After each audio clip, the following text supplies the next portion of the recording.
So যে বিষয়টা বলছিলাম সেটা হচ্ছে কি যে ওই পার্কে কেটে গেছে। সেটা হচ্ছে যে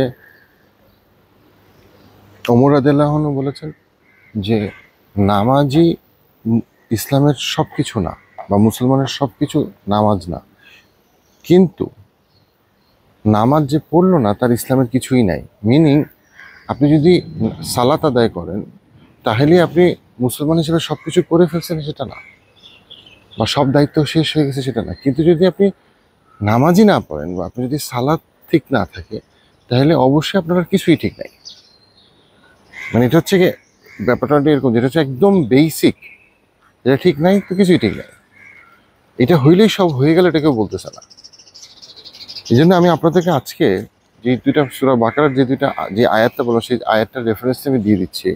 এবং আমি পার্টিকুলারলি এই হাদিসটা ইনশাল্লাহ পরের শুক্রবারে আবারও হয়তো বা ফজরের সালাত নিয়ে বলবো। বাট যে জন্য আমি বললাম যে পার্টিকুলারলি এই জায়গাটায় যে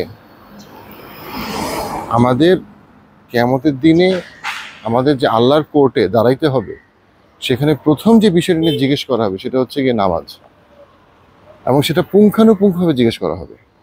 আপনি হয়তো আরো অনেক কিছু আশা করতেছেন যে জিজ্ঞেস করা হবে, কিন্তু আপনি খেয়ালই করতেছেন না যে আপনি আল্লাহর আদালতে মানে বড় রকমের অপরাধী, কারণ আপনার নামাজ ঠিক নাই এবং আপনি সেটা জানেন, কিন্তু আপনি এটা কেয়ার করেন না। এবং এই 66 দিনের প্রোগ্রামে যদি আপনি অভ্যাসটা করতে পারেন, তাহলে হয়তো এর থেকে অসাধারণ কোনো কাজই আপনি আপনার জীবনে করেন নাই। আপনার জীবনের সবচেয়ে ভালো অভ্যাস যেটা আপনি তৈরি করতে পারেন, মানে এর থেকে ভালো অভ্যাস আর হইতে পারে না, সেটা হচ্ছে গিয়ে নামাজের অভ্যাস। আর 5 ওয়াক্ত নামাজের মধ্যে সবচেয়ে ভালো যে ইম্পর্টেন্ট নামাজের অভ্যাস, যেটা করলে অন্য নামাজগুলো সহজ হয়ে যাবে আপনার জন্য পড়া, সেটা হচ্ছে ফজরের নামাজের অভ্যাস। দোয়া করি যেন আমাদের এখানে যারাই আমরা নিয়ত করছি ফজরের নামাজ ঠিক করার জন্য, নামাজের অভ্যাসটা করার জন্য, তারা যেন আমরা করতে পারি ইনশাআল্লাহ।